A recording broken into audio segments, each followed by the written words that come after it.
Bismillahirrahmanirrahim. Assalamualaikum warahmatullahi wabarakatuh. Alhamdulillahi rabbil alamin. Assalatu wassalamu ala asrafil anbiya'i wal mursalin Sayyidina wa maulana Muhammadin wa ala alihi wa ashabihi ajmain.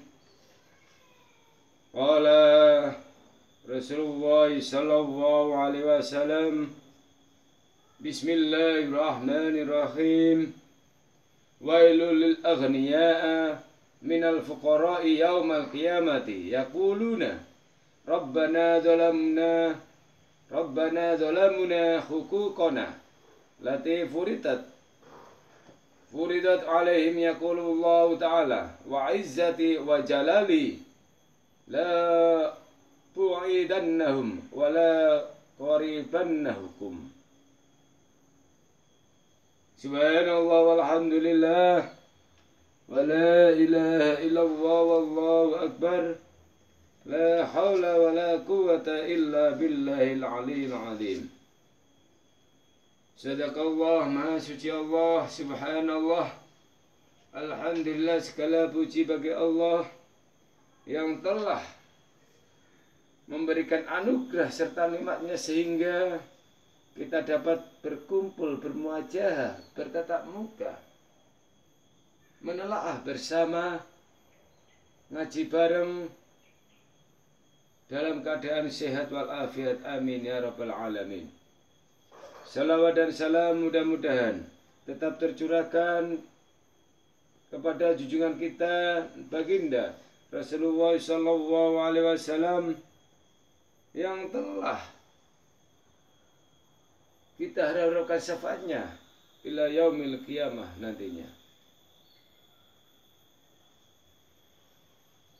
Tadi episode sebelumnya kita telah membahas barang siapa manusia itu menahan 5 perkara, maka Allah juga akan menahan 5 perkara tersebut. Di episode sebelumnya, di sini Rasulullah telah bersabda, Bismillahirrahmanirrahim.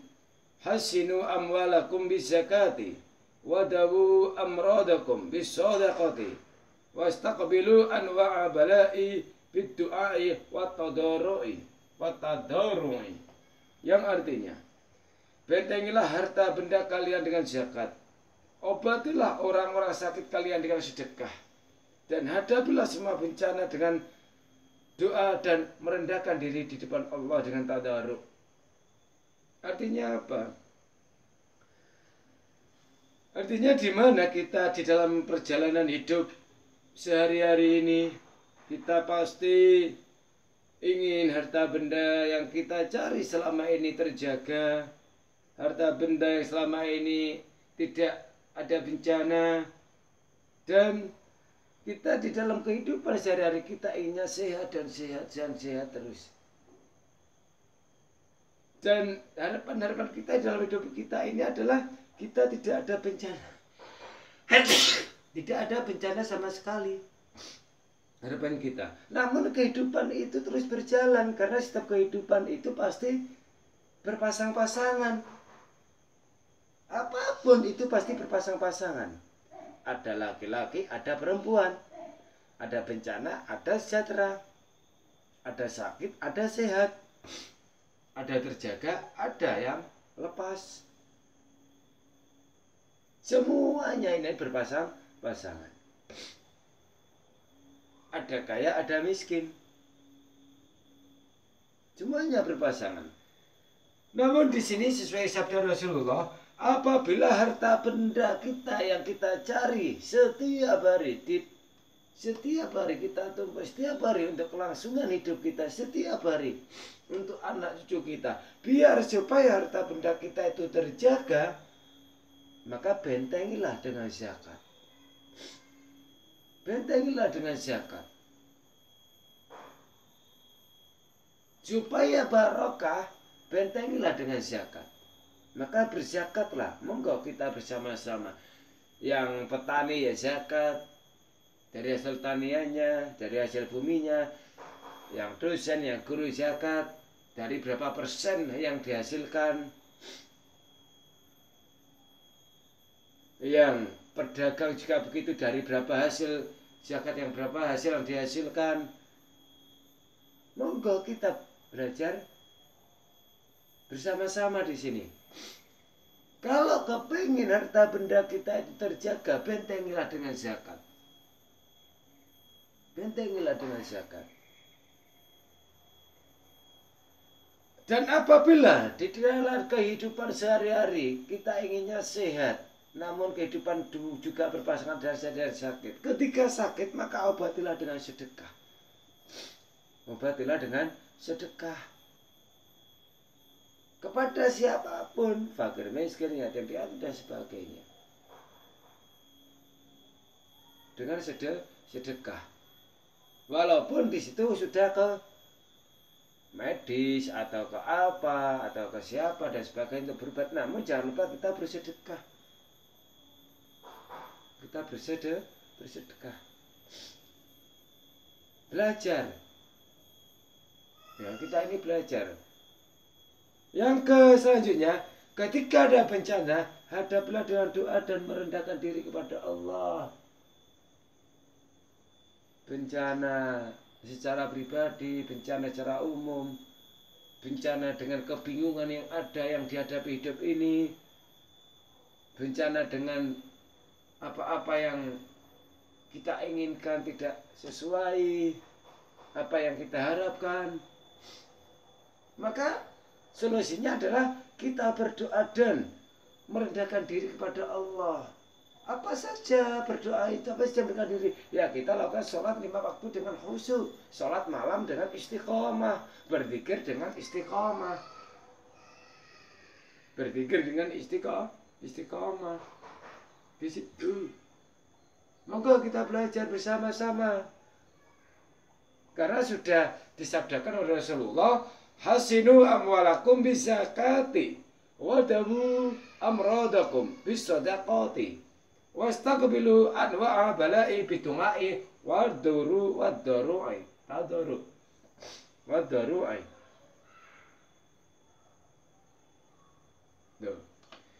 Diriwayatkan bahwa sewaktu Rasulullah SAW menyampaikan hadis tersebut di atas yang saya bacakan tadi, kebetulan lewatlah seorang yang beragama Nasrani di dalam kitab Duratun Nasihin ini, ya. Dan mendengarnya, lantas ia pulang dan mengeluarkan zakat harta sambil berkata, kalau Muhammad benar, itu orang Nasrani, kalau Muhammad benar dalam kata-katanya, berarti harta perdaganganku yang sedang dalam perjalanan pulang oleh teman serikatku dijaga dari para perampok.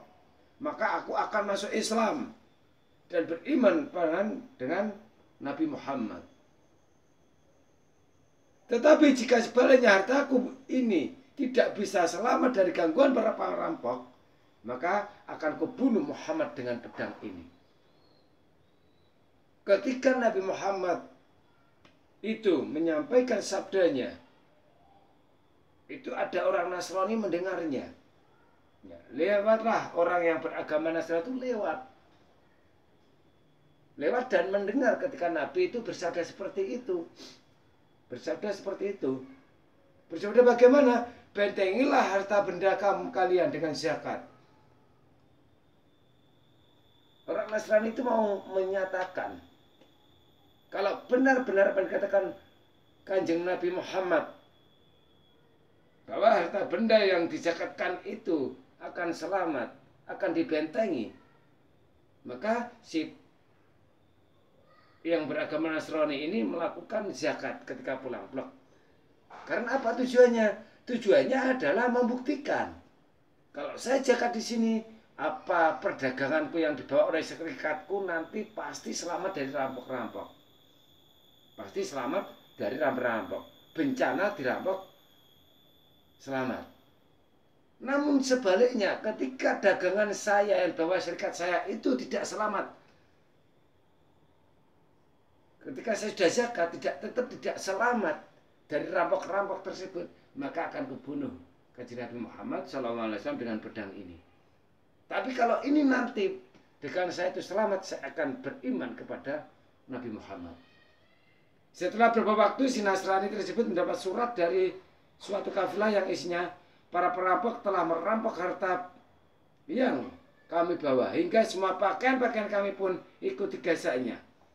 Begitu selesai membaca surat pendek, si Nasrani marah besar dan mencabut pedangnya untuk membunuh Rasulullah. Tapi belum sampai melaksanakan niatnya itu, ia menerima surat yang lain dari teman perseronya yang berisi, janganlah sedih dan susah. Waktu terjadi perampokan, aku berada di belakang kafilah yang dirampas, sehingga aku beserta harta bendaku dalam keadaan selamat. Ketika si Nasrani ini menerima surat yang pertama, bahwa harta bendanya di dalam perjalanan ini bawa oleh perseronya, perserikatannya, ia dirampok.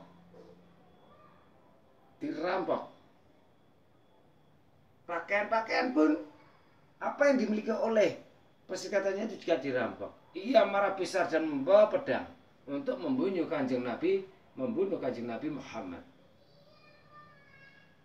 Tapi ada surat kedua, ketika dia mau berangkat datanglah surat kedua. Janganlah bersedih. Karena apa? Ada suatu kafilah di belakang kafilah, ya, ada suatu terjadi perampokan, aku berada di belakang kafilah. Ada seseorang temannya si Nasrani itu berada di belakang kafilah perserikatan atau persero yang membawa perdagangannya si Nasrani tadi. Akhirnya apa? Sehingga beserta hartanya benda si Nasrani itu dalam keadaan selamat. Inilah ketika ada seorang Nasrani itu mendengar bahwa Rasulullah bersabda, bentengilah harta bendamu dengan zakat. Dia mau membuktikannya bahwa zakat itu bisa membentengi harta benda, bisa menjaga harta benda dari bencana. Ternyata setelah dibuktikan benar. Ternyata benar. Bahwa suatu harta benda seorang perampok tadi, barang-barang perdagangan tadi selamat. Karena dilantarai dengan zakat. Itu pembuktiannya. Kemudian di Nasrani tersebut datang pada Rasulullah dan menyatakan keislamannya. Tuh, makanya ayo kita itba pada Rasulullah. Apapun sabda Rasulullah itu adalah sebuah hal yang sangat luar biasa. Bentengilah hartamu dengan zakat, obatilah sakitmu dengan sedekah, hadapilah bencana itu dengan doa dan tadur, merendahkan diri kepada Allah Subhanahu wa taala. Wallahu a'lam bishawab. Ihdinas siratal mustaqim. Wassalamualaikum warahmatullahi wabarakatuh.